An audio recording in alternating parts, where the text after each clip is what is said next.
Hello guys, hello. This is for Aquarius. Okay, Aquarius.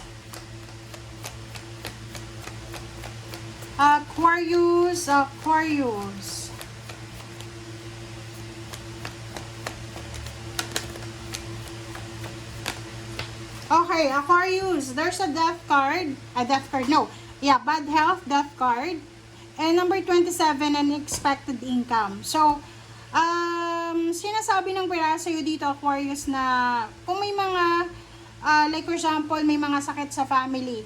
Yun lang, if ever lang, na may mga, like may sakit, may mga kailangan kayo ng tulong, financial.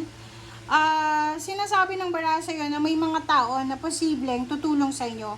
So, like for example, may na-hospital sa pamilya mo or sa kung kanino man, na wala kayong pambayad. So, sa barahang ito, sinasabi na may paparating na tulong or may tumulong or may tutulong sa inyo na hindi nyo inaasahan.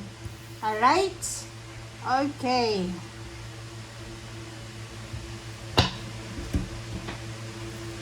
This is for Aquarius.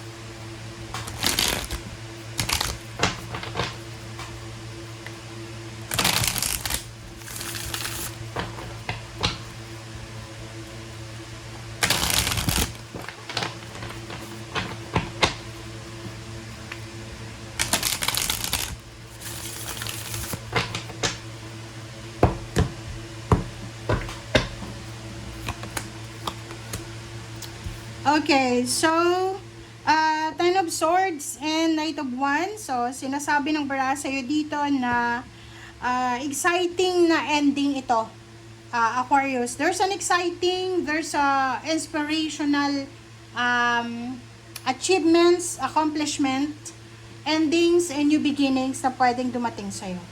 Okay? Alright, so, pwedeng retirement, end of contract. Diba minsan pag magre-retire na yung iba or mag-e-end ng contract, medyo malungkot. But in your case, sinasabi ng baraha dito na masaya. You're happy, you're contented, excited ka, you're inspired. Okay, so dito sa barahang to, kung may bala ka, Aquarius, na mag-travel, bumili ng sasakyan, mangibang bansa, ngayong linggong ito, medyo hindi ka interesado. Parang, i-give up mo muna kung ano ito na pinaplano mo. Lalo na kung travel, pagbili ng sasakyan, paglilipat ng bahay, or whatever man. So, sabi ng bara sa'yo, huwag kang mag-alala kasi there's a hidden blessings coming para sa'yo. Okay? May hidden blessings na paparating sa'yo. So, huwag kang masyadong mag-alala. Okay?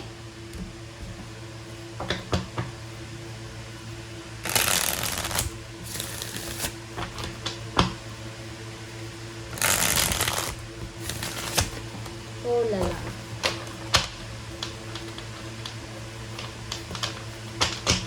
Lumilipad yung baraha mo, Aquarius. Grabe. Alright. So, High Priestess and the reverse na 8 of Swords. 8 of Wands, sorry. So, eto, sinasabi ng bara sa'yo na iwasan mo daw yung, iwasan mo yung mabilis na decision making sa linggong ito. Mag-isip ka ha, pag-isipan mo ng mabuti, makinig ka sa iyong intuition. Kasi yung barang ito, nagsasabi sa'yo na masyado kang mabilis. Diba? So, make sure na dahan-dahan lang tayo. Okay? So, dito naman Queen of Pentacles and reverse na Ace of Swords. So, if you are waiting for money, finances, sa linggong ito, sinasabi na, be patient guys. Okay? Be patient. Huwag tayong masyadong magmadali.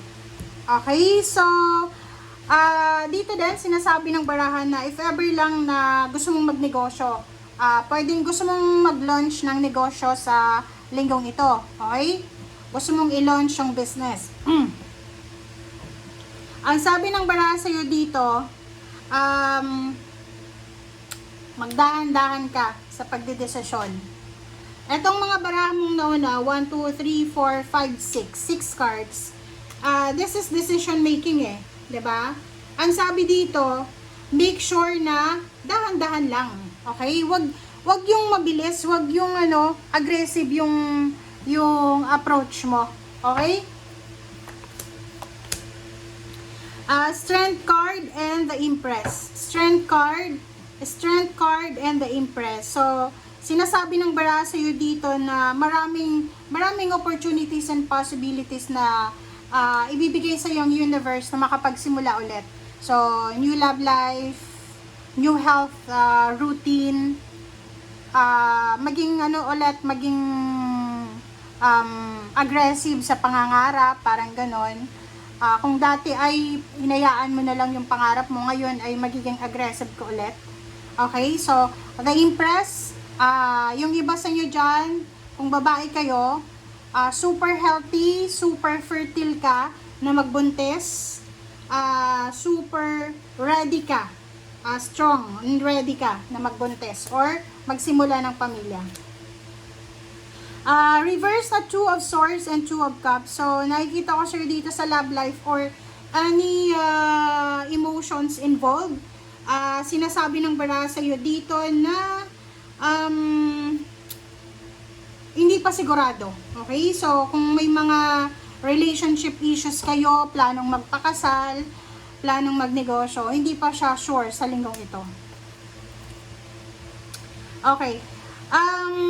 Love life, sinasabi ng baraha sa'yo dito, bagong love life, maraming pagkakataon na may magkakagusto sa'yo. Pero yun na nga, sabi ng baraha dito, dahan-dahan lang tayo. Okay? Kasi yung happiness dito ay kumbaga hindi mo dapat puwersahin. Ang sabi ng baraha sa'yo dito, kung nag-aantay ka ng pera, ng promotion, salary increase, matapos yung bahay mo, makapundar, makabili ng sasakyan, makapunta ng abroad. Sa ngayon, kailangan mo munang mag-antay. Kailangan mong magpasensya. Kasi, sabi ng baraha sa'yo dito, dahan-dahan lang. Puro dahan-dahan lang siya. O, diba? Reverse na 9 of Pentacles. So, sabi ng baraha, wag madiliin. Wag madiliin yung tagumpay. Wag madiliin yung pagbabago ng buhay financial, emotional, kumbaga, ano lang tayo, kalma lang, okay? Kalmado lang, wag yung aggressive yung approach natin, kasi, yun na nga sabi sa'yo ng baraha dyan, na yung, kumbaga, kung ano yung hinihintay mo, darating siya sa tamang panahon, hindi mo pwedeng pwersahin eh. Love life nga, hindi pwedeng pwersahin, trabaho pa kaya, 'di ba? So, halimbawa, 20 companies na yung ina-applyan mo, wala pa rin natatanggap na balita galing sa kanila. So, talagang kailangan mong maghintay. Okay? So, yun guys, ang sinasabi ng baraha. Thank you for watching. Bye!